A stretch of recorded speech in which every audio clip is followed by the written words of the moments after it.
चलिए बच्चों, इसमें एक छोटी सी बात आपके नॉलेज को और बढ़ाते हैं और इसे आसान बनाते हैं। तो क्या सर ऐसा भी संभव है कि सीधे जो प्रॉफिट है वो पार्टनर्स कैपिटल में पहुंच जाए, या जो इंटरेस्ट ऑन कैपिटल है, जो सैलरीज है, वो डायरेक्ट इनके अकाउंट में ट्रांसफर हो जाए?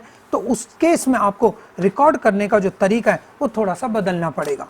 और अगर हम लोग रिकॉर्डिंग P&L अप्रोप्रिएशन को बच्चों थोड़ा सा समझते हैं, हालांकि ये बातें बहुत सारी आगे जाके होंगी। प्रॉफिट एंड लॉस अप्रोप्रिएशन हमने बनाया वही फॉर द ईयर एंडिंग, और ये जब हमने बनाया तो ध्यान से देखिएगा, अगर मैं यहां बनाऊं partners capital account,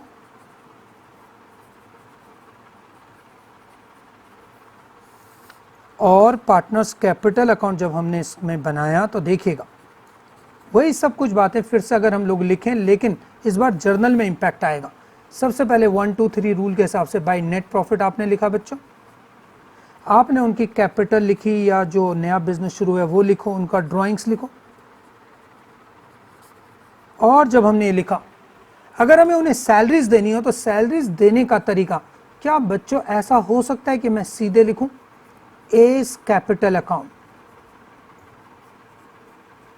to B's capital account, और यह है सैलरीज टू पार्टनर्स, यह है X1, यह X2। ध्यान से देखो बेटे, यहां पर ये X1 आएगा और यहां पर ये X2 आएगा, और हम लोग नाम लिखेंगे बाय P&L अप्रोप्रिएशन। देखो बच्चों, ये एंट्री इस बार सैलरीज के लिए, लेकिन अगर हमें जर्नल एंट्री बनाना हो इतने से, इसी बात का अगर हम समझें तो इस बार जर्नल एंट्रीज देखिए क्या हो रहा है। P&L अप्रोप्रिएशन अकाउंट आपका डेबिट हो रहा है, लेकिन सीधे वो A और B के कैपिटल अकाउंट में जा रहा है। तो बच्चों यहां आपने देखा कि profit and loss appropriation account debit हुआ, बिल्कुल जैसे पहले था, लेकिन इस बार जो खास बात है वो ये है कि जो अकाउंट क्रेडिट हो रहा है वो डायरेक्ट पार्टनर्स कैपिटल अकाउंट हो रहा है, और इस बार एंट्री बनेगी P&L appropriation account debited to A's capital account to B's capital account, यानी जो सैलरीज में ट्रांसफर हुआ फिर सैलरी से कैपिटल में, वो रास्ता डायरेक्ट बना दिया गया और सीधे के सीधे पार्टनर्स कैपिटल को क्रेडिट किया गया। बच्चों इसी तरीके से अगर हम यहां लिखें to A's capital account to B's capital account, और ये हमारा इंटरेस्ट ऑन कैपिटल। सिमिलरली हम यहां लिखें, सिमिलरली ये ट्रांसफर हो गया Y1 Y2, यहां नाम आएगा P&L appropriation, interest on capital, और इसी तरह से bye A's capital, bye B's capital, और इस बार ये है interest on drawings. Z1 Z2 सब कुछ बच्चों पहले वाला ही है, सिर्फ एंट्रीज को लिखने का जो तरीका है वो थोड़ा मॉडिफाई हो गया है, जिससे जो एंट्रीज है वो डायरेक्ट बन गई हैं और सीधे एक अकाउंट से दूसरे अकाउंट के अंदर ट्रांसफर हो रहे हैं। और ये जो तरीका है ये है आपका इंटरेस्ट ऑन ड्राइंग्स। देखिए जनरल रिजर्व उसी तरह से टू जनरल रिजर्व ट्रांसफर होगा, टू प्रॉफिट जो है वो A's कैपिटल अकाउंट और B's कैपिटल अकाउंट के अंदर सीधे ट्रांसफर हो गए हैं। लिखेंगे to division of divisible profit, divisible profit, ये हम लोगों ने P1 P2 डिवाइड करें।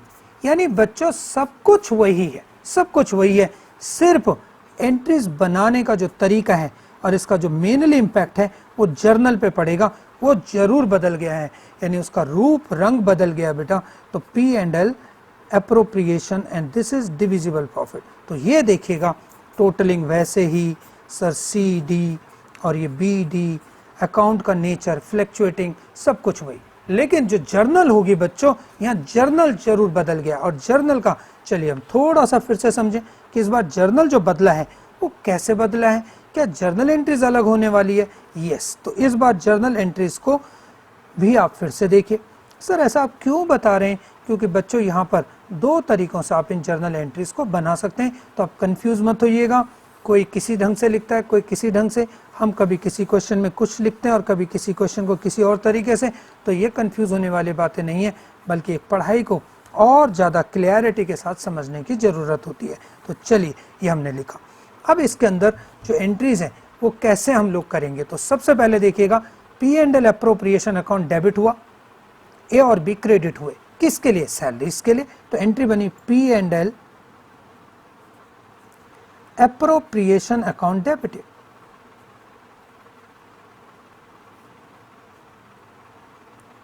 to A's capital account, to B's capital account, and being salaries transfer to partners capital account. लो बच्चों, पार्टनर्स कैपिटल में सैलरी का ट्रांसफर हो गया, जो भी अमाउंट है, और वो इनके बीच में डिस्ट्रीब्यूट हो जाएगा। इसी तरह से सिमिलरली आप लोग बना सकते हैं P&L appropriation account debited to S capital, B's capital, सीधे interest on capital, P&L appropriation to general reserve, and ये अब आपको खुद पूरा करना है, यानी आप इसे खुद पूरा करेंगे बच्चों। अब मुझे उम्मीद है आपको ये समझ आ गया होगा। तो देखिएगा, एक बार फिर से समझ ले, P&L appropriation account debited to S capital to B's capital, being interest on capital allowed. Profit and loss appropriation account debited to general reserve, profit and loss appropriation account debited to S capital to B's capital for divisible profit, और इसी तरह से A's capital account debited, B's capital account debited, क्योंकि credit हो रहा है P&L appropriation to P&L appropriation and similarly. और इस तरीके से ये था आपका अकाउंटिंग प्रोसीजर। तो हमने जाना कि जो इंटरेस्ट ऑन कैपिटल है, सैलरीज है, यानी कि जो अप्रोप्रिएशंस हैं वो बेसिकली किस तरह से करते हैं। हमने ये भी जाना कि जो P&L अप्रोप्रिएशन है वो अप्रोप्रिएशंस को रिकॉर्ड करता है, जबकि P&L अकाउंट चार्जेस को रिकॉर्ड करता है। तो इसका मतलब है, अगर हमारे बिजनेस में हम लोग बात करें चार्जेस के ऊपर, तो वो P&L अकाउंट के अंदर रिकॉर्ड होने चाहिए। हम बात कर रहे हैं अगर चार्जेस के ऊपर, तो वो रिकॉर्ड होने चाहिए P&L अकाउंट में, जबकि अगर हम बात कर रहे हैं अप्रोप्रिएशंस के ऊपर, तो ये हमेशा रिकॉर्ड होते हैं P&L अप्रोप्रिएशन के अंदर। और इस तरीके से ये था आपका सिंपल अकाउंटिंग प्रोसीजर। तो बच्चों, नेक्स्ट क्लास में हम इसी से रिलेटेड क्वेश्चंस पे बात करेंगे और आप जानेंगे कि बेसिकली कितना सिंपल अकाउंटिंग प्रोसीजर है अगर आप उसे मुश्किल ना बनाएं तो। और इस तरीके से हम लोग जानेंगे पूरे अकाउंटिंग सिस्टम को। टॉपिक आगे कुछ भी आए, चाहे वो पास्ट एडजस्टमेंट हो, चाहे वो गारंटी हो, चाहे कुछ भी आए, सबके अंदर इन्हीं कॉन्सेप्ट्स का यूज होगा, इन्हीं के बारे में बातें होंगी। तो आपको सबसे पहले ये जानना जरूरी है।